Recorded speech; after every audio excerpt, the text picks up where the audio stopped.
키워드로 알아보는 이슈, 다양한 시각으로 보는 뉴스 읽기. 본격 수다 버라이어티 투데이 잡스 3.0. 네, 안녕하세요. 이독신입니다. 혼자 하게 되었습니다. 사실 개인 사정으로 우리 이영경 아나운서께서 못 온다고 하셨는데 저희가 지난번에도 언급을 드렸습니다만 연차, 월차 이렇게 개인 사정으로 쉬게 되었다라고 할 때 이유를 묻지 않는 것이 불문율 아니겠습니까? 그래서 저희는 이유를 묻지 않았습니다. 아마 어떤 이유가 있겠지 싶지만 일단은 제가 혼자 진행을 해보도록 하겠습니다. 자, 오늘 우연히 좀 보게 됐습니다. 명절 연휴가 끝나고 나니까 달력을 봅니다. 쉬고 난 다음에는 항상 그렇지 않습니까? 이제 빨간 날이 며칠 남았지 하고 봤더니 올해는 개천절 한글날이 있지만 그 이후로는 이제 설날까지가 없다는 이제 절망적인 사실을 제가 좀 말씀을 드려야 될 것 같고요. 매년 올해 남은 빨간 날이 언제인지 하고 살펴보게 되고 우리가 2023년에는 언제가 있지 며칠이 있지 하고 좀 살펴보게 되지 않습니까? 그러면서 작년과 재작년을 비교를 하게 됩니다. 사실 이것도 소소한 하나의 작년과 올해 그리고 재작년과 올해의 대화 이런 것이 아닐까 싶기도 합니다. 뭔가 거창한 것만 대화가 아니라 어떤 이런 작은 것들 하나하나도 역사가 아닐까 싶은데요. 오늘 생방송 투데이 3.0 오늘 현재와 과거 사이의 끊임없는 대화에 대한 이야기를 하겠습니다. 즉 오늘 뉴스는 역사다 준비가 되어 있는데 빨간 날 같은 그런 사소한 것이 아니라 정말 좀 거대한 재미있는 흥미로운 역사에 대해 이야기를 준비해 놨으니까요. 채널 고정해 주시고요. 9월 14일 수요일 투데이 잡스 3.0 네, 빅데이터는 알고 있다로 시작하겠습니다. 바로 만나보시죠.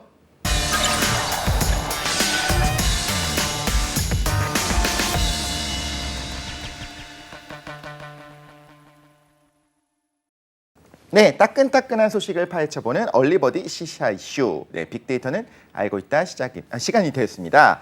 빅데이터의 빅 존재감을 자랑하는 분이죠. 오늘 제가 좀 떨고 있기 때문에 좀 저를 든든하게 받쳐주실 걸로 추정이 되는데요. 이데일리의 김세용 기자님 오늘도 어김없이 나와 계십니다. 네, 어서 오십시오. 네, 안녕하세요. 네, 많이 비는 느낌이 드네요. 네, 약간 좀 긴장하신 것 같은데 전혀 긴장하실 필요 없고 네. 좀 너무 지금 뭐 옥구슬 굴러가듯이 흐름이 너무 잘 가고 있기 때문에 아주 알찬 시간이 될 거라고. 네, 제 있습니다. 목소리에 이제 옥구슬 걸러가는 그런 느낌으로 들으니까 또 기분이 좋긴 한데 항상 저는 제 목소리에 대한 약간 컴플렉스가 있었거든요. 좀 더 그 저음, 중저음의 좀 멋진 목소리로 이렇게 네. 진행을 하고 싶었는데 저도 네. 모르게 긴장을 하게 되면 목소리가 올라가는 게 있습니다. 약간 이정재 씨 느낌이 좀 나네요. 아, 네. 그렇죠. 네네.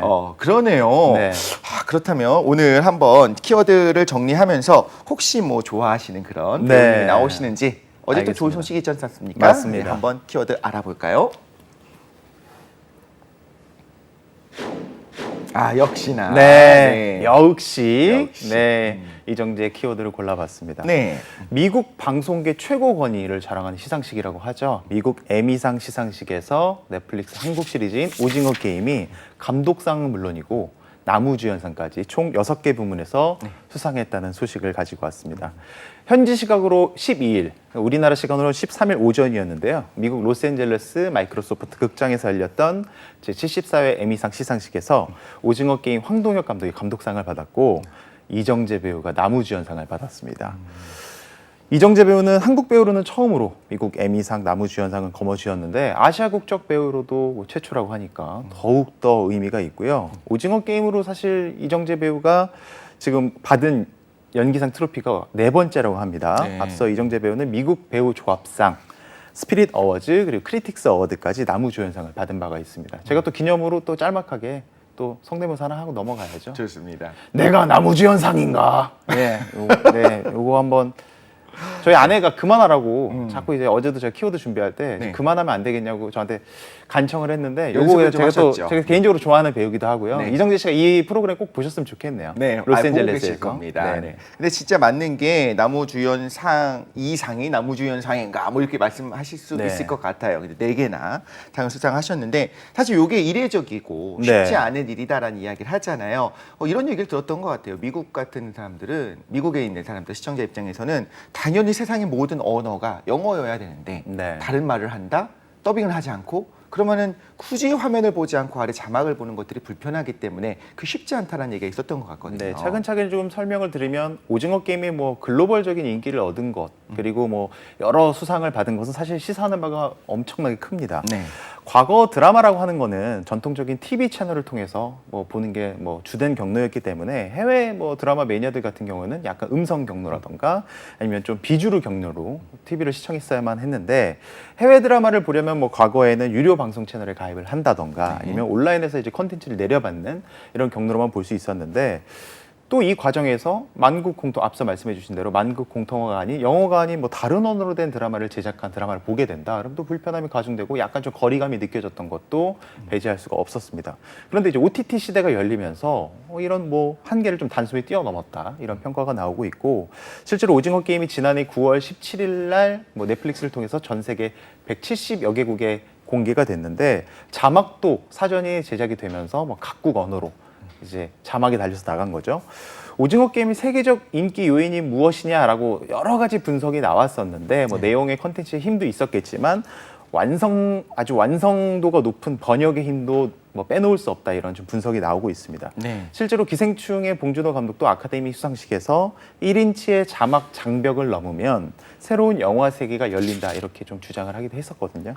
극복하고 넘어야 했던 자막이 하나의 이제 좀 받아들여야 되는 하나의 좀 컨텐츠로 받아들이면서 당당히 컨텐츠를 이해하는 하나의 축으로 자리 잡은 모습이다. 이렇게 이해하시면 좋을 것 같습니다. 그렇죠. 사실 자막 같은 경우에는 우리가 예전에 특히나 외화 같은 걸 봤을 때 뭐 오역이 있다, 잘못된 네. 부분이 있다 이런 얘기들도 많았던 것 같고 어떤 시트콤들은 우리가 아무리 자막으로 봐도 사람들이 막 웃는데 네. 왜 웃는지를 이해하지 못했었던 것들이 그 문화 안에 녹아 있는 것들 혹은 말장난 이런 부분들이 있었잖아요. 네. 사실 기생충도 마찬가지였고 오징어 게임도 비슷할 것 같은데 네. 자막으로 보게 되면 그 번역하는 과정에서 1대1 대응되는 개념이 없다 보니까 좀 어려운 부분이 있을 것 같아요. 그래서 네. 새로운 창작 같은 느낌으로 단순한 그냥 번역이 아닌 굉장히 중요한 어떤 문학적인 시도가 아닌가 싶은데 이 부분이 굉장히 완성도가 높았다는 거겠죠. 저는 사실은 국내 영화 또 국내 뭐 OTT 시리즈를 볼 때도 자막을 켜고 보는 편이거든요. 네. 왜냐하면은 국내 배우가 발음을 할 때 가끔 막 너무 긴박한 순간에 막 대사가 잘 들리지 않거나 아니면은 대사 하나하나가 정말 중요한 무슨 막 스릴러라던가 심리극 같은 경우에 대사 한 단어도 놓치기 싫을 때가 있잖아요. 그럴 때는 항상 자막을 켜놓고 보는 습관을 들이고 있는데 사실 국내 자국어, 뭐 제 모국어도 자막을 켜놓고 보는 거니까 정말 하나의 트렌드로 자리 잡았다 이렇게 보시면 될 것 같고 최근에는 누적 관객 720만 명을 돌파했던 김한민 감독의 한산 용의 출연에서도 네. 영화 중간에 한국어 대사에 자막을 입혀서 큰 화제가 되기도 했습니다. 극 초반에는 외군의 일본어 대사에 자막이 나왔었는데 이건 뭐 일본어니까 당연히 외국어에 대한 뭐 한국 자막은 이해를 할 수 있는데 네. 후반부의 한산 해전 전투 장면에서도 뭐 이순신 장군이라던가 다른 장수들의 대사에 한글 자막이 입혀서 화제가 됐었는데 김한민 감독은 이 자막에 대해 어떻게 설명을 하고 있냐면 전쟁의 밀도감을 위한 장치였다 이렇게 설명을 하고 있습니다. 전투 씬의 뭐 효과음이나 배경음악이 워낙 웅장하고 크다 보니까 앞서 제가 말씀드렸던 대로 약간 뭐 그 중간중간에 세밀한 대화라던가 대사가 좀 놓칠 수 있는 부분이 있다 보니까 이런 부분까지 잘 전달하기 위해서 자막을 달았다 했는데 실제로 관객들 사이에서도 호평 일색이었습니다. 네, 저도 자막이 좀 마찬가지로 OTT를 볼 때 항상 켜고 보거든요. 네. 사투리가 좀 심한 경우에 특히나 어떤 연기, 특히 메소드 연기 좀 들어가기 시작하면 좀 못 들을 때가 있어요. 뭐라고 하는 건지 듣고 싶을 때도 있고 말씀하신 것처럼 어떤 전쟁 씬이다. 그런 상황에서 우리가 실제로 생각해 보면 저쪽에서 무언가를 이야기하는 거를 멀리 떨어진 내가 못 듣는 건 자연스러운 거거든요. 네. 그런데 영화에서 뭐라고요? 잘 안 들려요. 다시 말해주세요. 라고 못하니까 당연히 자막으로 처리가 되고 어떤 상황들이 벌어지고 있구나라고 하는 것을 오히려 너무 명확하게 관객 눈에 귀에 탁 들리도록 대사를 하는 것이 더 어색할 수 있잖아요. 네네. 그런 면에서 보면 좋은 결단이었던 것 같고 오히려 자막조차도 이제는 어떤 하나 1인치의 장벽이 아니라 하나의 예술로서 그죠? 승화할 수 있는 부분이 있지 않나라는 생각이 들긴 합니다. 사실 그 자막이라는 거에 대해서 뭐 우리나라 관객들은 사실 뭐 큰 뭐 거리감이나 괴리감이 없는 건데 외국 분들 이제 뭐 영어를 모국어로 쓰시는 분들이라든가 아니면 자국어에 대한 뭐 자부심이 강하신 분들은 왜 내가 구태여 저걸 읽어가면서까지 영화를 봐야 돼? 이런 인식이 불과 몇 년 전까지 있었거든요. 근데 뭐 K 콘텐츠가 뭐 상당히 이제 뭐 전 세계적으로 각광을 받으면서 자막을 보면서도 이 정말 작품이 경쟁력이 있고 재미가 있다면 나는 저 자막을 충분히 볼 용의가 있다. 이렇게 좀 문화가 바뀌었다 이렇게 이해하시면 좋을 것 같습니다. 네, 사실 말씀하신 것처럼 일본만 하더라도 네. 대부분의 경우 더빙을 한다고 했던 것 같아요. 네, 워낙 또 네, 성우진들이 탄탄하기도 하고 하니까. 그런데 그렇게 하다 보면 좀 뭔가 원래 그 나라 언어의 맛이라는 게 좀 떨어지기 마련이잖아요. 맞습니다. 그래서 저는 개인적으로 무언가를 볼 때 더빙판도 있고 만약에 네. 원어에 자막판이 있으면 자막판을 좀 보고 어. 싶어 하거든요. 그 원어, 그 느낌을 좀 듣고 네, 싶은 네, 거죠. 네, 물론 네. 내용은 못 알아듣지만 그런데 또 우리나라에서의 자막 그 더빙 퀄리티가 워낙 좋은 경우에는 다시 보기도 하고 그렇거든요. 아. 혹시 어떤 걸 원하세요? 어떤 걸 더 좋아하세요? 말씀하신 대로 저도 원어를 보면서 자막을 읽는 걸 선호하는 편이긴 하거든요. 근데 그렇죠. 제가 어릴 때 뭐 토요 명화라던가 아, 네네. 아니면 이제 뭐 지상파 방송국에서 주말에 영화 해줄 때는 거의 더빙으로 하는 경우도 그렇죠. 많았기 대부분 때문에 그랬죠. 근데 좀 더빙에 대한 추억도 저는 잊을 수가 없습니다. 그 이제 한국 성우분들께서 딱 그 맛을 살려서 네, 맞아요. 딱 하시는 거 있잖아요. 네. 그래서 그걸 보면서 멋있다 했는데 요즘에 또 약간 시대가 바뀌면서 그냥 자막을 보는 게 워낙 익숙해진 시대가 도래를 하다 보니까 그렇죠. 근데 말씀하신 대로 약간 내가 좀 다른 느낌을 받고 싶다, 다른 느낌을 찾아보고 싶다 하신다면 두 가지 버전으로 뭐 요즘 N차 관람도 유행이니까 그쵸. 두 가지 네. 버전으로 보는 것도 나쁘지 않다 이런 생각이 좀 듭니다. 네, 맞습니다. 그 입모양을 보면서 예전에는 저렇게 그러니까 외국 사람들이 한국말 저렇게 잘하나 싶은 생각을 했었다가 네. 또 이상한 부분에서 끊어가잖아요. 어차피 입모양을 맞추기 위해서 어쩔 수 없이 더빙하는 과정에서는 좀 끊어가는 부분들을 보면서 네, 네, 네. 우리가 이제 흉내를 내죠. 네. 더빙하는 느낌으로 제가 대사를 살려볼게요 한 다음에 초코파이 한 박스에 5,000원 넘어가고요. 이런 식으로 보통 일반적인 대화에서 끊지 않는 부분에서 하면서 이렇게 네. 이야기하는 부분들을 우리가 이제 쇼프로 같은 거에서 네. 이제 예능에서 많이 보면서 재미있게 느꼈었던 것 같아요. 이거 하나하나가 다 추억이고 역사가 아닌가라는 생각이 들기도 맞습니다. 합니다. 네. 또 다른 하나의 작품인 것 같고요. 초코파이 두 번째 키워드는 초코파이였어요. 제가 네. 참 약간 좀 좋아합니다. 곡선으로 지금 초코파이 말씀해 주셔가지고 네. 이제 두 번째 키워드를 말씀하시려나 보다 생각을 했는데 네네. 원자재 가격 상승 여파가 뭐 어마무시하잖아요. 그쵸. 지금 뭐 하나 가릴 것 없이 다 오르고 있는데 네. 식품업계에서 가격 인상이 잇따르고 있는 상황에서 오랜 기간 동안 가격 동결을 해왔던 오리온도 자사 제품 가격 인상을 결정했다는 소식입니다. 아이고. 네. 오리온의 가격 인상은 2013년 이후 9년 만이라고 하는데요. 오리온 측에서는 지난해부터 유지류와 당류, 감자류 등 주요 원재료 가격값이 급등을 하면서 원가 압박이 가중되다 보니 가격 인상을 결정했다 이렇게 설명을 했습니다. 네. 오리온에 따르면 8월 원재료 가격은 지난해 같은 달 대비 최대 70% 이상 상승한 것으로 알려졌고요. 제품 생산에 사용되는 에너지 비용도 90% 이상 오른 것으로 알려졌습니다. 이렇다 네. 보니까 뭐 제품 가격이 오르는 게 어떻게 보면 좀 당연한 수순이라고 보여지는데 네. 오리온 가격으로 사실 오리온 하면 대표적인 음식이 또 제품이 또 초코파이 아니겠습니까? 정이죠. 초코파이가 12개 들어있는 한 상자 가격이 4,800원에서 5,400원으로 600원 인상이 됐습니다. 네. 초코파이 한 상자 가격은 앞선 2013년 12월에 4,000원에서 4,800원으로 20% 오른 적이 있었거든요. 네. 9년 만에 12.5% 인상이 이루어졌습니다. 한 번에 10%가 올랐다니까 좀 많이 오른 게 아닌가 싶은 생각이 들었었는데 네. 말씀하신 것처럼 지금 지난해 같은 달 대비 원재료 가격도 70% 이상 상승을 했고 네. 에너지 비용이 90%가 올랐다는 거는 사실 지금까지 기업이 많이 참았구나라는 생각이 들기도 해요. 네, 네. 정 때문에 많이 참고 있었는데 어쩔 수 없는 선택이다. 근데 안타까운 거는 한번 오르면 또 내려가는 경우는 좀 없지 않습니까? 맞습니다. 지금의 어떤 이런 문제들이 여러 가지가 해결이 된다 하더라도 내려가진 않겠구나. 그럼 좀 용량이 커질라나 하는 어떤 생각이 들기도 하고요. 과거에는 예. 저 기억이 납니다. 권장 소비자 가격이란 게 붙어 있었어요. 네, 근데 네, 이건 네. 500원짜리, 1,000원짜리 이렇게 붙어 있었는데 어느덧 언젠가부터 과자에 권장 소비자 가격이 안 써 있었던 것 같아요. 그래서 지금 말씀하신 내용에서 4,800원에서 5,400원으로 올랐다라고 하셨는데 마트에서 뭔가 구매를 할 때 마트마다 가격이 다 다르고 편의점마다 가격이 다르고 보통은 또 그렇죠. 이게 가격이 좀 뭐 몇 퍼센트 정도 할인되어 있는 걸 보면서 좀 구매를 하기도 하잖아요. 뭐 판매처마다 뭐 여러 가지 마케팅이라던가 아니면 뭐 묶음 판매로 가격에 좀 조정이 있을 수는 있겠지만 일단 오리온에서 내놓는 출고 가격에 대한 어떤 기준이 바뀌었다는 점은 좀 전반적으로 인상을 어느 정도 예상할 수 있는 부분이라고 생각을 합니다. 말씀하신 부분 조금 이어서 설명을 드리면 네. 비단 초코파이뿐만의 문제는 지금 아닙니다. 지금 다른 업계 뭐 업종을 막론하고 이런 문제가 일어나고 있는데 추석 명절 최근에 이제 지내면서 소비자들 사이에서 밥상 물가 너무 올랐다. 네. 그리고 에너지 물가 너무 올랐다. 이런 지금 아우성이 들리고 있었는데요. 농산물 가격 급등세 속에 라면도 지금 뭐 가격 인상이 지금 단행을 앞두고 있는 상황이고 네. 우유값도 오를 것이다. 이런 지금 얘기도 나오면서 밀크플레이션이라고 하죠. 요즘에 많이 나오는 얘기인데 네. 밀크플레이션에 대한 우려도 커지고 있는 상황입니다. 식품뿐만이 아니죠. 뭐 앞서 언급해 주셨던 대로 에너지 가격도 오르고 있는데 올해 상반기 14조 원 넘는 적자를 기록했던 한국전력 같은 경우에는 10월 전력량 요금을 킬로와트시당 4.9원 인상할 예정이라고 합니다. 네. 4인 가구 전기요금 부담을 월 평균 전력 사용량 307kWh 기준으로 봤을 때 네. 4인 가구 기준으로 한 달에 약 1,500원 넘는 금액이 좀 비싸질 전망이라고 합니다. 네. 대중교통 요금도 오를 전망이라고 하는데 택시 얘기인데요. 서울시 같은 경우에는 이제 내년 2월이죠. 중형 택시 기본 요금을 기존 대비 1,000원 인상한 4,800원으로 올리는 방안을 지금 추진 중에 있습니다. 네. 서울시가 기본 요금 인상을 결정을 한다. 이러면은 뭐 주변에 있는 경기도라던가 아니면은 뭐 여러 지자체의 택시 가격도 뭐 도민으로 오를 뭐 여지도 충분히 있기 때문에 택시 가격도 지금 오를 날이 멀지 않았다.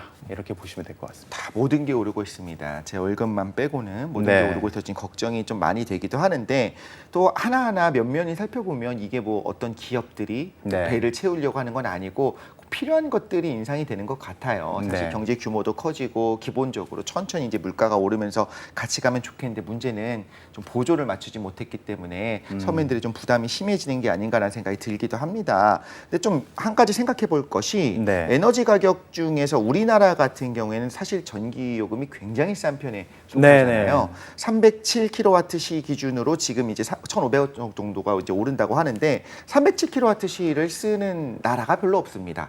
사실 우리나라니까 선진국이 있고 당연히 미국같이 에너지를 엄청나게 쓰는 나라도 있겠지만 그런 나라만 네. 바라볼 게 아니라면 지구상의 대부분의 나라들이 사실 이렇게 많이 에너지를 쓰기 힘들거든요. 아. 그런 면에서 보면 좀 우리가 여행을 가보면 알겠지만 네. 어디든 가면 특히나 동남아 같은 데 여행을 가게 되면 어두워요, 방이요. 전구가 하나 달려 있습니다. 네네네네. 우리나라는 어딜 가더라도 불을 환하게 켜잖아요. 네. 물론 환하게 켜면서 밤을 극복하게 되고 그러면서 뭐 여러 가지 좋은 점들도 있겠습니다만 지금 이제 탄소를 점점 줄여야 되는 이런 상황에서 네. 에너지를 좀 감축해야 되는 그런 상황에서는 한 번쯤은 생각해 볼 만합니다. 우리가 에너지를 너무 많이 쓰고 있는 것이 아닌가?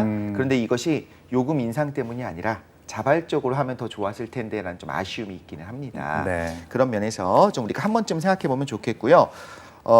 제가 예전에 이런 얘기를 한 적이 있었습니다. 근본위제가 이상하다. 네. 왜냐하면 근무를 먹고 살지 못하지 않냐. 예. 어떤 극단적인 상황이 되면 먹고 사는 게 가장 중요해지니까 우리의 어떤 가장 중요한 기준 자체를 식량으로 해야 되지 않냐 해서 네. 다른 방송에서 제가 쌀본위제를 얘기했다가 모두의 비웃음을 샀던 적이 있습니다.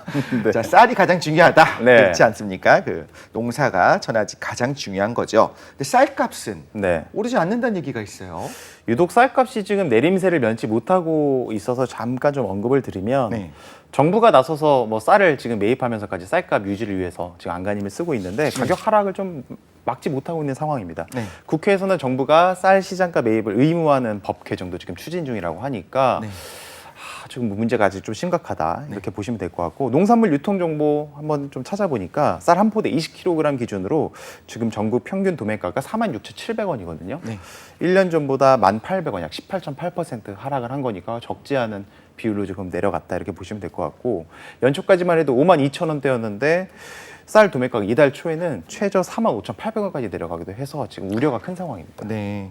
쌀은 워낙 또 안 먹기 때문일 수도 있겠는데 자유시장 경제에서 이런 가격들을 뭐 세금을 통해서 맞춰주는 것이 과연 가한 일이냐 이런 여러 가지 비판도 있을 수 있겠지만 네. 확실한 건 우리가 미래를 생각해 보면 에너지, 그리고 희토류 자원들 그리고 식량 자원을 확보하는 거 굉장히 중요하지 않습니까? 네. 그래서 지금 이렇게 쌀값이 너무 떨어져서 모든 농가들이 무너지는 거를 두고 보는 건 절대 있어서는 안 되는 일이고 우리가 좀 미래를 위해서 우리 대한민국의 미래를 위해서 꼭 좀 필요한 부분이다. 쌀도 좀 많이 먹어야 되지 않나 싶은 생각이 두 들기도 공기씩 합니다. 먹겠습니다. 네, 좋습니다.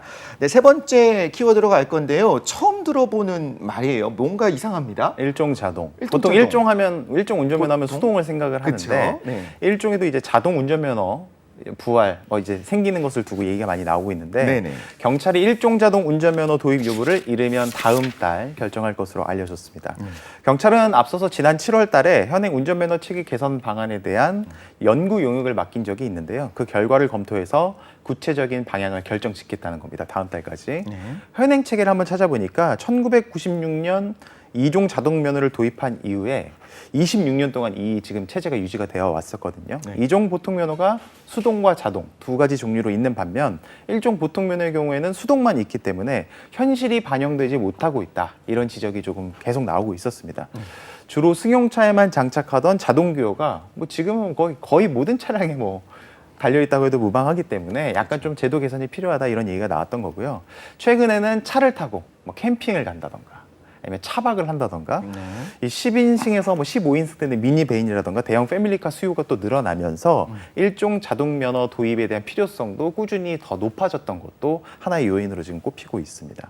지난해 기준으로 전체 국내 차량 등록 대수가 2,491만 대였는데 네. 이 가운데 80% 수준인 1,996만 대가 자동기어 장착 차량이었다고 하니까 아주 적지 않은 양이죠. 화물 특수 차량 같은 경우도 거의 절반에 가까운 45%가 자동기어를 쓴다고 합니다.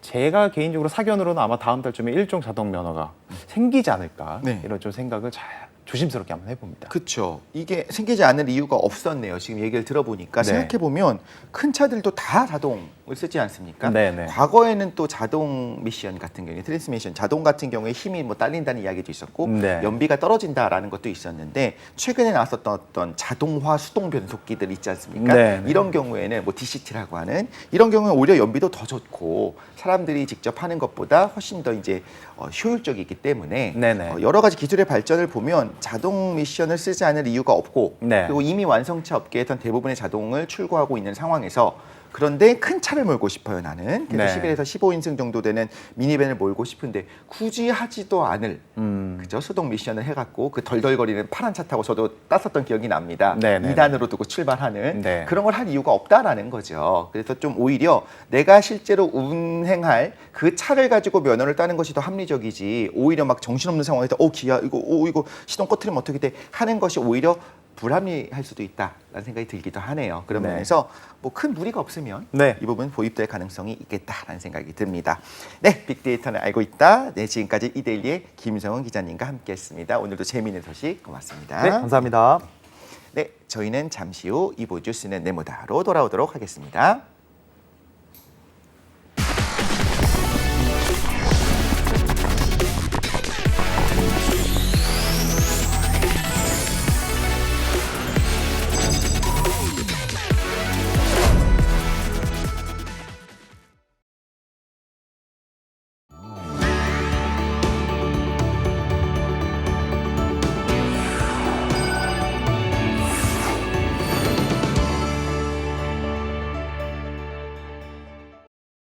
네, 뉴스 읽기로 시작해 어디로 튈지 모르는 요절복통 도미노 토크죠. 네, 뉴스는 네모다. 오늘은 뉴스는 역사다로 함께하도록 하겠습니다.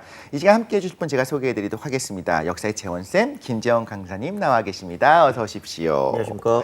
저 원래는 제가 김재원 강사님이 나오면 너무 신나서 제가 모르는 것도 많이 물어보고 대화하는 게 좋아서 폭주를 하는 거를 막아주시던 이영경 아나운서께서 오늘 못 나오셨어요. 그래서 제가 이제 폭주를 하지 않기 위해 스스로 제가 약간의 마음을 벽을 쌓고 아니, 그러실 필요가 있을까요? 너무 급하게 네. 가면 안 된다 이런 생각을 했습니다. 근데 저희가 이제 4주 동안에 장장 네. 4주 동안 선조 프로젝트를 했습니다. 물론 이제 선조를 워낙 좋아하시기 때문에 제가요. 네네. 즐거워하셨겠지만 4주 할 네. 줄은 전혀 모르셨죠. 그렇죠. 이거 시작할 일주일 때도. 만에 끝날 거라고 제가 원래 갖고 왔었던 건데. 그쵸. 네, 4주를. 네. 그런데 많은 분들이 또 좋아하셨고 저도 그리고 우리 지금 보고 계시는 아마 이현경 아나운서도 너무 좋아했었을 것 같은 이유가 뭐냐면 우리가 어렸을 때는 단편적으로 배워요. 선조는 뭘 했던 사람이다. 선조는 어떤 평가를 받았다. 한 줄, 두 줄짜리를 배우는데 그런 역사적 인물조차도 어떤 그런 이미지 혹은 교육을 받았었던 것과 실제로 어떤 모습들이 있었는지를 다각도로 입체적으로 그 삶을 들여다보는 것이 참 중요하다. 그리고 그래야지만 우리가 역사적 평가를 바로 내릴 수 있지 않겠습니까? 그러면서 때로는 이런 생각도 하는 거죠. 나에 대한 역사적 평가가 한 줄로 나온다면 얼마나 속상할까. 그런 생각도. 그럼요. 네. 그러니까 역사적 평가를 물론 하지 않겠지만 네네네. 이제 집안에서의 네네네. 어떤 자녀들의 그렇죠. 친척들의 평가조차도 한 줄로 끝내는 것이 아니라 이런 면이 있었던 사람이 이렇게 다각도로 살펴보는 게 중요하다라는 생각이 들기도 하고 오히려 우리 김정 강사님께서 하시는 연구들도 너무 단순하게 평가하지 말고 좀 다각도로 살펴보자 그럼요. 이런 거잖아요. 그래서 혹시 사람들이 재평가했으면 좋겠다 혹은 제대로 요건 좀 알았으면 좋겠다. 내가 이분을 위해서라기보다는 이 부분에 대해서는 너무 단편적으로 알았으면 좋겠습니다라고 하는 역사적 인물이라 사건이 좀 있을까요? 너무 많아서 그 중에 뭐 모두 다라고 해야 되지 않을까? 모두다라고요. 아니 근데 그런 거예요. 저희가 주로 기억하는 거는 주로 기억할 수밖에 없는 건 교과서에 있는 이제 역사들인 거잖아요. 네. 거기에 나와 있는 사건들이든 뭐든. 근데 그 모든 사건과 모든 인물들은 네, 그렇게 정리될 수 있는 사람들이 아니죠. 그냥 국가에서 바라봤을 때 정리되어야 할 그대로 딱 정리되어 있는 사람들인 것일 뿐이지 네. 실제 그 사람들의 어떤 역사적인 평가, 예를 들어 선조뿐만 아니라 뭐 모든 뭐 A라는 사람이 교과서에 나왔다라고 하면 이 A라는 사람에 대한 논문이 만약에 100개가 있다면 네. 100가지의 시선이 있는 겁니다. 그 논문 100개가 다 A라는 사람을 다 다르게 그리죠. 그렇죠. 당연할 수밖에 없는 거라서 모든 인물들을 새롭게 평가할 수 있는 영역이 역사학인 거고 그게 사실 역사학의 매력이에요. 네. 그냥 지금 원래 보고 있는 그 시선대로만 바라보는 건 역사학이라고 할 수 없죠, 오히려. 네. 네네네. 그러면 네. 약간 이런 생각도 들거든요. 과거에 우리가 좀 아쉬운 사람들이 있어요. 혹은 좀 뭐 악행을 저지른 사람들도 있을 것이고 네네네네. 왜 그렇게 되었는가. 네. 그리고 혹은 이 후대 평가는 승자의 역사이기 때문에 이렇게 되어 있지만 실제로 좀 달랐던 부분들이 많다라고 우리가 얘기할 수 있을 거지 않습니까? 특히나 어떤 왕국의 마지막의 왕의 경우에는 또 그런 평가들이 있을 수 있을 거고요. 그런데 면면히 살펴보면 그럴 만한 사정도 있었고 이 사람이 할 수 있는 최선이었고 이런 오, 평가를 그렇죠. 하게 보면 좀 허무주의로 가지 않나. 그럼 내가 뭘 어떻게 할 수 있지? 역사의 이런 흐름 쪽에서 이 수레바퀴 속에서 내가 할 수 있는 게 뭐가 있을까? 순응하고 살아야 되나? 약간 이런 생각도 할 수 있을 것 같아서 어떻게 해야 될까요? 굉장히 포스트 모더니즘적인 사고시네요. 그렇게 말씀하시는 분들은 그래서 역사학을 부정하시는 분들도 있어요. 역사학이라는 건 없지 않냐. 다 소설이고 다 문학이지. 네. 라고 말씀하시는 분들도 있는데 네. 방금 말씀해 너무 좋은 말씀해 주셔서 근데 그런 각각의 다른 시선들을 다 종합해서 바라볼 수 있는 게 또 역사학의 힘입니다. 그렇기 때문에 그런 거잖아요. 그냥 뭐 종로에서 바라본 남산이랑 네. 용산에서 바라본 남산이 다르게 생겼잖아요. 그렇죠. 근데 남산이잖아요. 그렇죠. 예, 그 남산이라고 하는 거를 파악하기 위해서 여러 시선들이 있을 수 있는데 그 여러 시선들을 종합해서 우리가 딱 내놓은 남산이라고 하는 어떤 종합적인 모습들이 있을 거잖아요. 그 종합을 찾아가는 학문이 역사학의 매력이거든요. 그래서 남산은 존재하지 않는다는 사람들도 있겠지만 진짜 남산이 어디 있어? 여기서 봤을 때 남산도 다르고 여기서 봤을 때 남산도 다른데. 그 진짜 남산이라고 하는 그 개념이 뭐냐 이렇게 네. 생각하는 거죠. 네. 근데 뭐 그런 게 또 역사학의 매력 아니겠습니까? 네. 입체적으로 바라보되 네네네. 남산의 높이는 달라지지 않는 부분이 있다면 그렇죠. 우리가 그 부분에서 공과사에 대해서 네. 또 평가를 할 수 있고 공과에 대해서 평가할 수 있겠네요. 그래서 오늘 우리가 다룰 인물도 좀 그런 네. 인물인 것 같습니다. 많은 분들이 좀 흥미를 갖고 계실 것 같은 그런 대상인데 고려의 걸크러쉬라고 한다면 이제 천추태후가 있는 것 같습니다. 많은 분들에게는 태조왕건의 손녀다. 그랬더니 이분은 태어나 보니 그냥 우리 할아버지가 왕건이네. 약간 이런 분이죠. 좀 부럽죠. 우리 뭐 흔히 이런 얘기하지 않습니까? 태어나 보니 우리 아빠가 뭐 삼성의 뭐 누구네. 누구다. 그러면 어떤 삶을 살게 될까? 그러면서 우리 아빠는 왜 열심히 하지 않았을까? 뭐 여러 가지 패륜적인 생각도 하게 되는데 정치 능력이 굉장히 뛰어났던 여성이다. 이렇게 기억하는 분들도 있고 누군가에게는 아마 채시라 씨로 이미지가 남을 것 같습니다. 그렇죠. 어쩔 수 네네. 없습니다. 그런 부분도 장점이 있죠. 네, 드라마가 있었으니까요. 그렇죠. 네네네. 뭐 글로만 보는 것보다는 네. 더 좋지 않나 싶기도 한데, 근데 고려 시대에 대한 평가할 때 이런 이야기를 합니다. 오히려 여성들이 정치 참여도 자유로웠고, 재가도 자유로웠고, 훨씬 더 여성 인권이 조선보다 네. 더 높았다, 좋았다, 뭐 이런 이야기를 하는데 실제로 고려 시대의 어떤 여성의 정치라고 하는 것의 의미도 한번 알아보고 후세 평가가 어떻게 받았는가, 그리고 그게 과연 옳은가 네. 이런 부분까지. 과연 오늘 할 수 있을지 다 할 수 있을까요? 모르겠지만 네네. 한번 입체적으로 우리가 네네. 너무 빠르게 서둘러서 끝내는 것보다는 천천히 그렇죠. 정확히 다 하는 것이 좋지 않나 싶습니다. 네네네네네. 네, 그러면 천추태후라고 하는 인물이 좀 낯설게 느껴진 분들이 많이 있는 반면에 기억을 하더라도 좀 좋지 않게 기억하는 분들도 많아요. 네. 이게 뭐 어쩔 수 없이 좀 능력 있는 여성에 대한 좀 악령 이미지가 후대에 씌어서일까? 왜 그런 걸까요? 기본적으로 천추태후를 안 좋게 보기 시작한 건 당연히 네. 조선시대 사람들입니다. 네. 그 고려에 있었던 고려 왕조실록이라는 거는 남아있지 않잖아요. 그렇죠. 네. 그러니까 고려사 저료 이 사료를 기반으로 고려라고 하는 나라를 보통 저희는 재구성해서 기억을 하는데 네. 이 고려사랑 고려사 저료가 조선시대 사람들이 쓴 거예요. 그러다 보니까 우리가 지금 기본적으로 접할 수 있는 사료의 베이스는 조선시대 사람들이 기억하고 바라본 고려의 이미지입니다. 네. 천추태후도 마찬가지인 거죠. 조선 사람들이 생각했을 때 천추태후라고 하는 인물은 이렇게 기억돼야 돼 라고 하는 이미지가 더 씌워진 그 기록들을 보고 우리가 그 천추태후에 대한 이미지를 그리다 보니까 네. 굉장히 욕심 많고 정치에 일단 여자 주제에 이거 조선시대 사람들 생각입니다. 그때 예, 생각이. 제 생각이 아니에요. 네네. 여자 주제에 정치를 하려고 했었던. 네. 그다음 두 번째는 굉장히 좀 음란한 여성이라고 하는 이미지가 거기 좀 더 씌워진 거죠.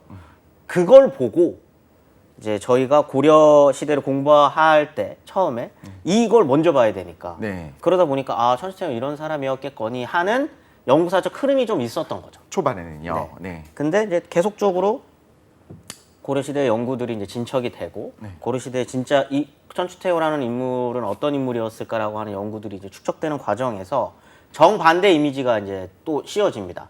왜냐하면 사실 역사 연구자들은 아까 말씀드린 것처럼 다르게 보는 거 좋아해요. 종로에서만 남산을 바라보고 싶어 하지 않거든요. 일부러라도. 네, 용산에서도 보고 싶고 동대문에서도 보고 싶고 그러다 보니까 아예 시선을 바꿔서 방금 말씀하신 것처럼 굉장히 걸크러쉬, 주도적인 여성. 그래서 굉장히 이 시기 굉장히 마치 태평성대의 어떤 고려를 이끌었었던 사람. 정반대 이미지로 천추태후를 그리기 시작했던 거죠. 그것도 어쩌면 약간의 왜곡이 같이 있을 수 있다라는 그렇죠, 거군요. 맞습니다, 네. 맞습니다.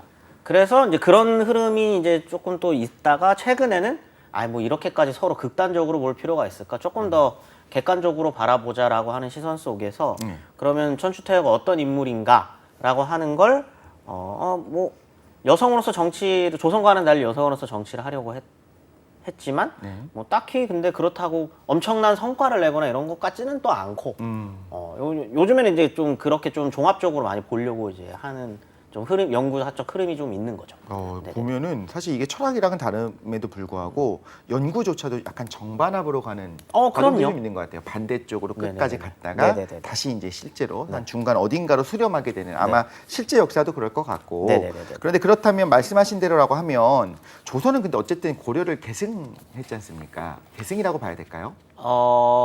그 정치 체계를 약간 보완해서 거의 그대로 받아들인 것 같이 느껴지는 것들이 있는데 네. 어떻게 봐야 될까요? 근데 고려에서는 네. 어떻게 평가했을지 우리가 다 알 수는 없지만 좀 다르게 평가했을 거다라는 생각이 들기도 합니다. 일단은 완전히 정치 체계가 완전히 다르지는 않지만 그 정치를 이끌어가는 세력들은 다르죠. 왜냐하면 조선은 성리학자 네. 그리고 성리학 이외에는 전혀 인정하지 않아요. 모든 것을. 네, 완전히 불교 배척하고 네. 뭐 완전 딱 성리학이라고 하는 그 유학, 유교라고 하는 것에 굉장히 집중된 나라라고 한다면 고려는 조금 다릅니다. 다양한 사상을 인정해요.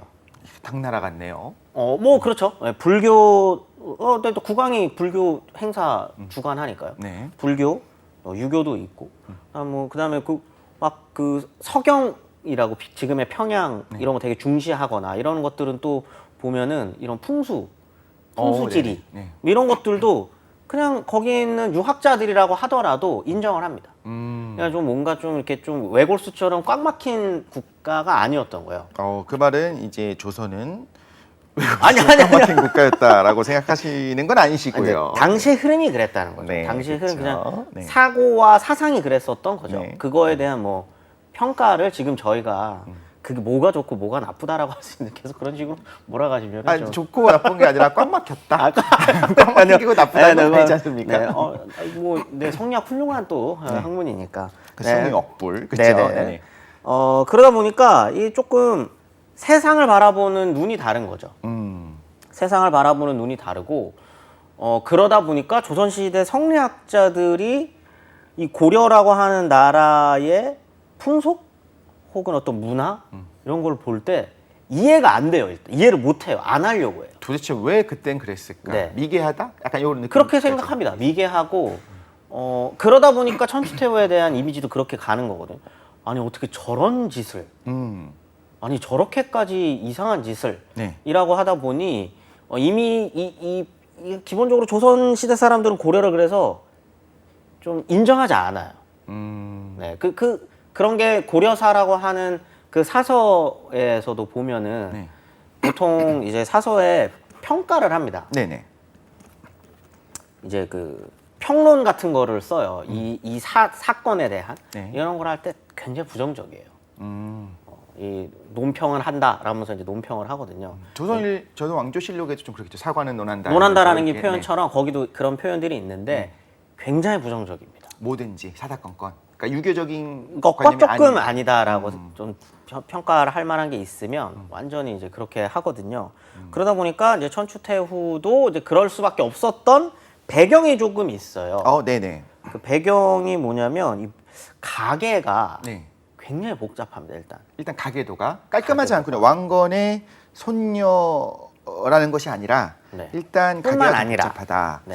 자, 일단 고려시대 왕족 전체가 좀 가계가 복잡하다는 얘기를 들었던 것 같아요. 그래서 조선은 사실 우리가 외우기도 쉽잖아요. 네. 대종대세문단세부터 이렇게 해갖고. 부자상속으로 이렇게 쭉 내려가는. 그렇죠. 근데 고려는 이게 복잡하다. 그래서 이제 공부하는 데부터 시작해서 조금 이제 공부하는 게 어려운. 그래서 공부를 안 하죠 보통. 그렇죠. 보통 그 말씀은 드리고 싶지 않았는데 네네네네. 사료가 없기 때문이다라고 네네네네. 핑계를 대고 싶었으나, 네네네. 네. 근데 뭐 보니까 이복남매가 이제 부부가 되기도 하고 사촌과 흔하죠. 결혼도 하고 좀 그런 부분까지도 좀 자유로운 부분들이 좀 있었던 것 같아요. 그렇다면 천추태후의 과거는 좀 어땠을까? 그때 이때는 초반이니까 네. 좀 깔끔하게 정리되지 않았을까요?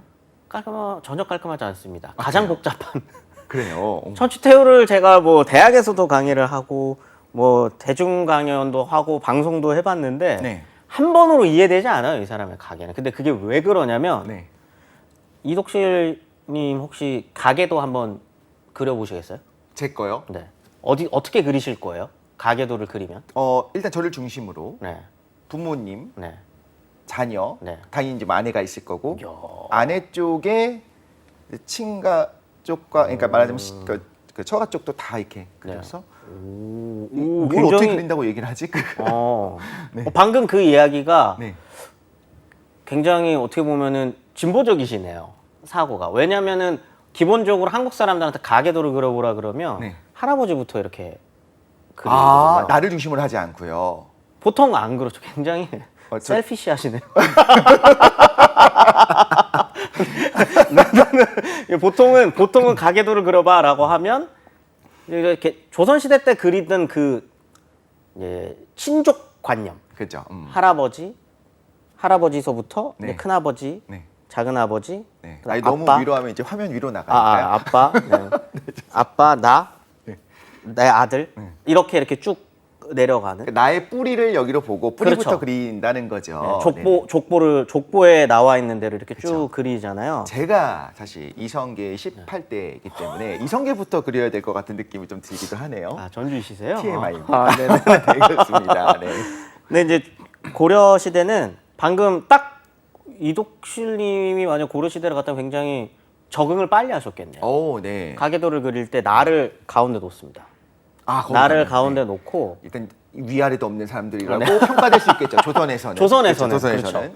나를 중심에 놓고 내가 뿌리예요. 내가 내가 뿌리고 네. 위로 이렇게 나무를 그리듯이 올라가는 겁니다. 아빠, 엄마, 그리고 아빠의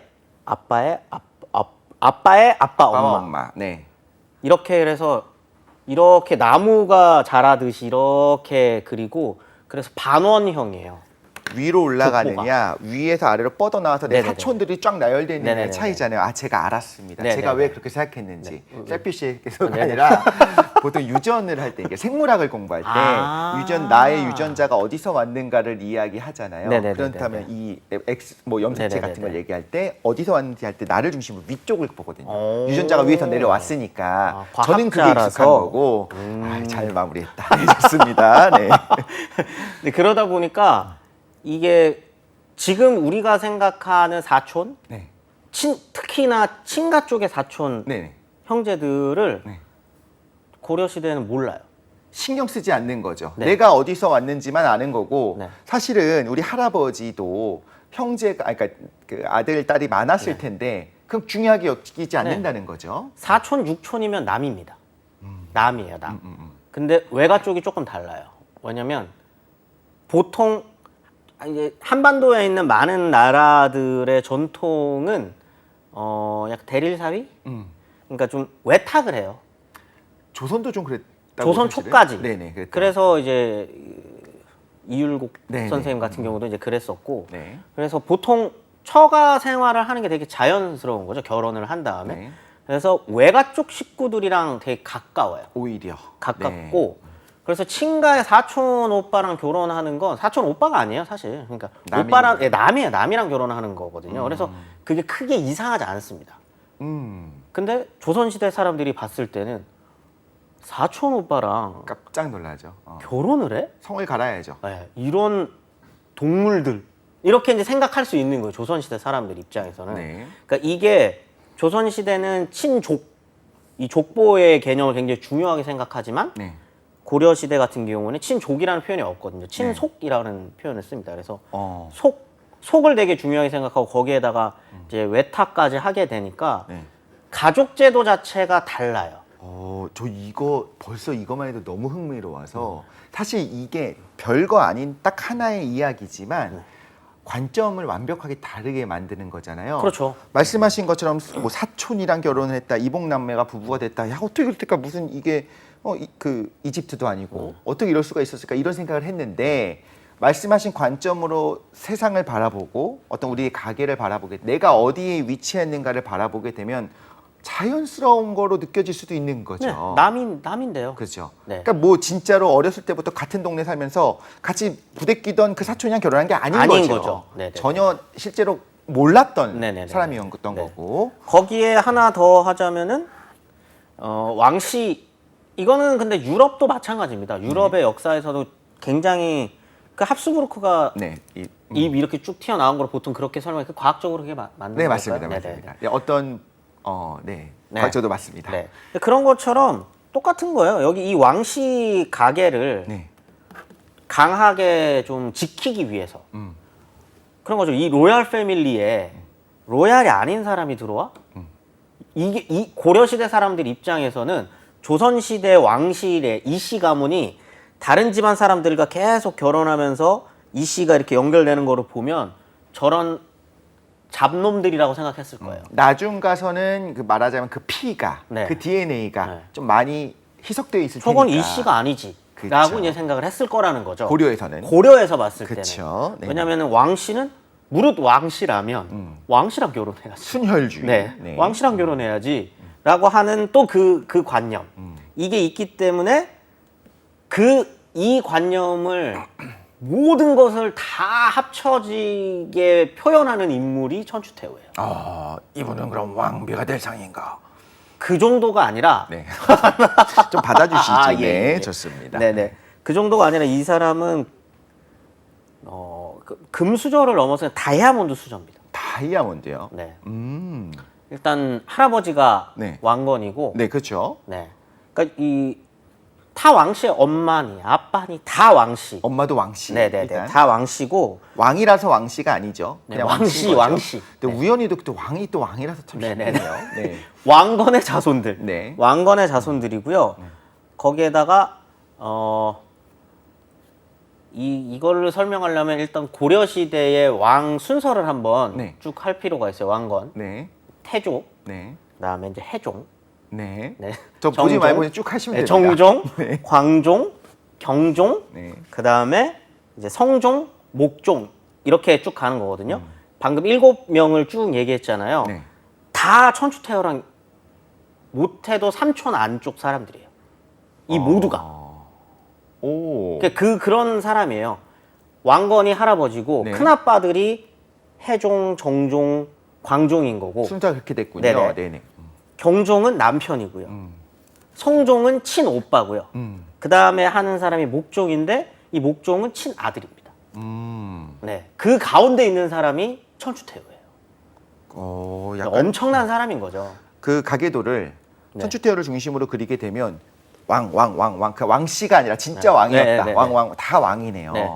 이 7대까지 고려가 처음부터 7대까지 있는 동안 할아버지가 왕했다가 큰 아버지가 왕했다가 남편이 왕했다가 그 다음에 또 아들이 왕까지 하는 네. 이런 사람이 이제 천추태후가 되는 거죠. 그러니까 이 사람은 다이아몬드 수저입니다. 거기다가 네. 내 아들이 왕이 됐고 네. 혹은 내 정말 가까운 친척이 왕이 됐는데 신입 왕이야. 네. 그런데 나는 계속 여기서 이 자리를 지키면서 계속 봐왔어. 그렇죠. 그럼 정치력은 말하자면 일종의 그 만렙을 찍을 수밖에 없는 오, 그렇죠. 상황이 되는 거죠. 그렇죠. 지난번에 거기다가- 선조도 20년을 하게 되면 정치력이 높아질 오, 수밖에 그럼요. 없다. 맞습니다. 그럼 천추태후도 굉장히 정치력이 높아졌을 거다.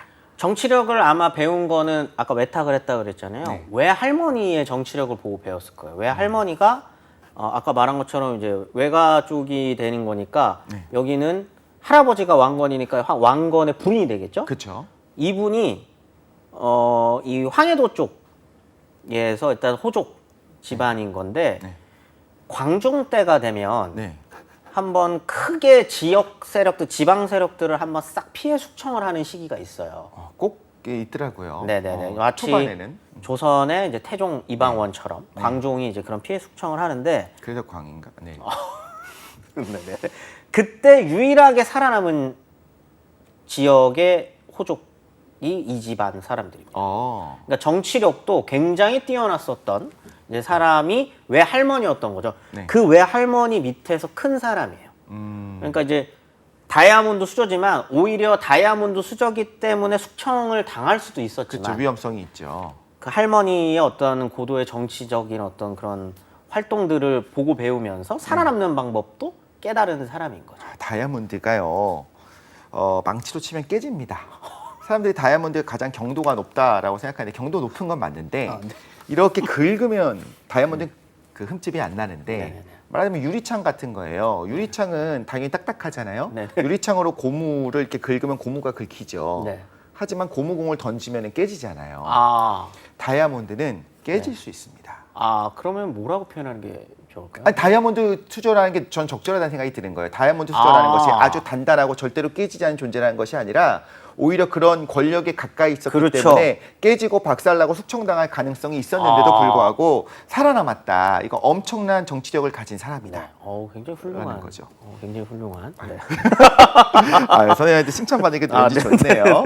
근데 여기까지는 크게 문제될 것 같지 않아요. 왜냐하면 네네네. 실제로 그런 정치력도 좋았고 네. 그 후대의 평가도 사실 고려하니까 그렇게 네네네. 나쁘지 않았을 것 같은데 아까 말씀하신 것처럼 좀 음탕한 여인이라는 좀 잘못된 이미지일 수도 있고 네. 현 그 당시 고려의 상황을 보면 좀 억울한 측면도 있을 것 네네네. 같은데 어떤 사례들이 있었기 때문에 이런 수식어가 붙었을까요?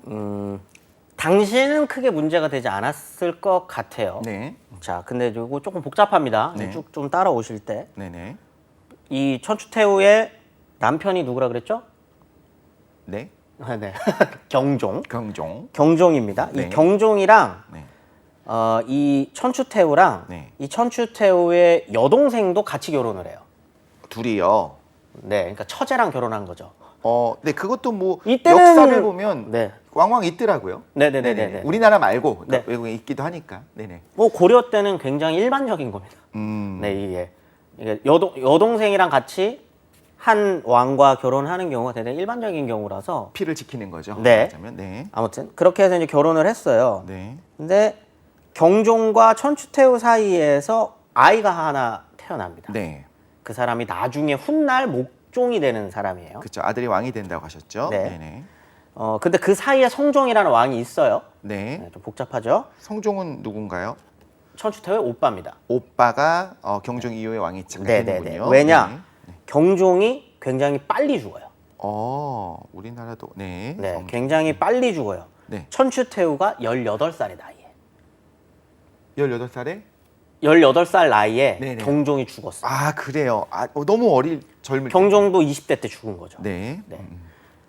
근데 경종과 천추태후 사이에 아들이 있었다 그랬잖아요. 네. 한 살밖에 안 된 거예요. 너무 어려요. 아직은. 그러니까 왕이 될 수 없죠. 네. 그래서 성종이 성종이 왕이 되는 겁니다. 네. 근데 문제가 뭐냐면 이 천추태후도 그렇고 이 천추태후 원래 이름은 이제 헌해왕후예요. 네, 이제 그 동생이 이제 동생도 결혼을 했다 그랬잖아요. 네. 이분은 이제 17, 16살인 거예요. 17, 죽을 네. 남편이 죽었을 때 나이가. 그치. 이팔청춘이 16살이잖아요. 네. 네. 그러다 보니까 네. 남편이 왕이었지만 네. 왕이고 뭐고 그런 거랑 상관없이 내 나이가 지금 18, 17인데 그치. 이게 무슨 상관이야라고 해서 연애를 해요. 잠깐만. 죽기 전에요? 아니면 아니 죽고 난 다음이죠, 당연히. 그러면 원래 제가도 좀 가능하지 않았습니까? 그렇죠. 근데 네. 조선 시대의 관념에서는 네. 말이 안 되는 겁니다. 심지어 조선 시대에는요. 왕의 궁녀들 중에 하룻밤이라도 왕이랑 동침을 하게 되면은 네. 평생 남자를 만날 수 없거든요. 그쵸. 네. 그게 그렇게 들었던 것 같아요. 헷갈리니까. 네. 이게 왕의 자식인지 그렇죠, 그렇죠. 누구의 자식인지 네. 모르니까. 네. 요게 이제 조선 시대 성관념인데 네. 고려 시대에는 왕비였건 뭐건 간에 왕비가 자유연애를 시작하네. 이런 느낌으로. 내 남편이 죽었는데 네. 내가 연애를 할 수 있지라고 해서 둘 다 둘 다. 네. 둘 다 연애를 합니다. 네. 이게 연애라고 하니까 기분이 그러니까 묘한 느낌이 네. 있네요. 그냥 뭐 예를 들면 재가를 했다, 재혼을 했다 이게 네. 아니라 실제로는 결혼한 게 아니니까요. 그거를 사실 아무도 몰라요. 아. 결혼을 했을 수도 있어요. 왜냐면 둘 다 그 연애를 통해서 네. 새롭게 만난 남성들과의 사이에서 아이를 낳습니다. 둘 다. 네네. 둘 다. 근데 과연 이때 연애만 해가지고 애를 낳았을까? 네. 아니면 재가를 갔을까는 네. 기록에는 나와 있진 않지만 아마 재가를 해서 낳았을 건데 조선 시대에는 중혼이 오히려 더 이상한 거예요. 그러니까 중혼의 기록을 아마 삭제했을 가능성도 있습니다. 그럴 수 있겠네요. 네네네. 아마 결혼을 했을 수도 있어요. 네. 네, 아무튼 그래서 둘 다 연애를 해서 자식을 낳아요. 네. 둘 다. 네. 그러면은 이제 경종 죽고 성종이 네. 하고 네. 그 다음에 경종과 천추태후 사이에서 낳은 목종이 아직 즉위를 어리지만, 했잖아요. 네. 근데 사통이라고 표현하겠습니다. 이때는 사통이라고 표현을 했으니까. 네. 네. 통정을 해서. 네. 사통을 해서 낳은 자식 둘이 있는 거잖아요. 그렇죠. 그러면 사실은 목종의 동생들인 거죠. 네, 목종의 한쪽은 동생, 네, 한쪽은 배다른 동생. 동생, 그쵸, 한쪽은 사촌 동생이 사촌 되는 거죠. 동생이죠. 네. 이 둘이 네. 이 목종 다음에 누가 왕이 될 거는가를 놓고 싸움을 하게 되는 거죠. 목종은 또 아이를 못 낳는 건가요? 목종이 네. 기록으로 보면 이러니까 조선시대 사람들이 봤을 때 이 시기가 완전히 개판인 개판인 것처럼 거예요. 느껴지는 왜냐하면 거죠. 목종은 또 동성애를 했습니다. 네. 네.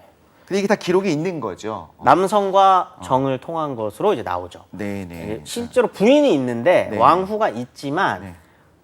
아이를 낳지 않아요.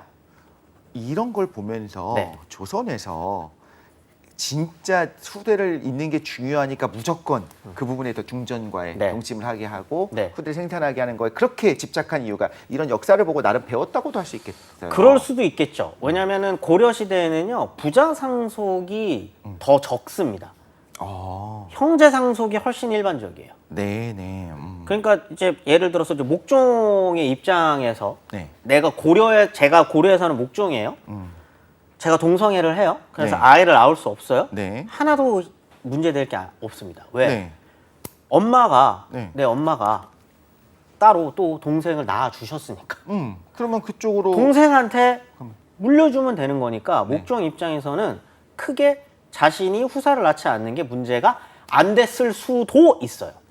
네. 그걸 조선의 관점 혹은 우리의 관점으로 볼 필요가 없다라는 그렇죠. 거죠. 우리의 관점과 조선시대의 관점에서 보면은 이거 어떻게 자기 자식을 왕으로 잇지 않으려고 하고 동성애를 저렇게 할 수 있지? 라고 하니까 조선시대에는 목종을 이상하게 또 서술을 하는 거죠. 아, 저 왕이 자기가 해야 되는 마땅한 일을 하지 않았다. 그렇죠. 네. 그리고 그 그러니까 사통이 아니라 이 목종이 사랑했었던 남성에 대해서도 굉장히 안 좋게 적죠. 그렇죠. 그러겠죠. 네, 그럴 왕을 수밖에 그 없는. 홀린 안 좋은 네네네네. 남자. 네. 이렇게. 근데 실제로 그랬을까는 이제 모른다는 겁니다. 그렇죠. 네네. 그리고 내 형제가 만약에 없다고 하더라도 어쨌든 내 자녀에게 물려주는 게 꼭 그래야 되는 건 아니니까 그럼 저 위로 올라가서 또 옆에 그렇죠. 친척들을 찾으면 되니까 네. 오히려 합리성은 있을 수 있게 느껴지는데 문제는 어떤 왕권의 강화 측면에서는 적통이라고 하는 것이 딱히 없다라고 하게 되면 조금 위험할 수는 있겠구나 그렇죠. 라는 생각이 들기도 합니다.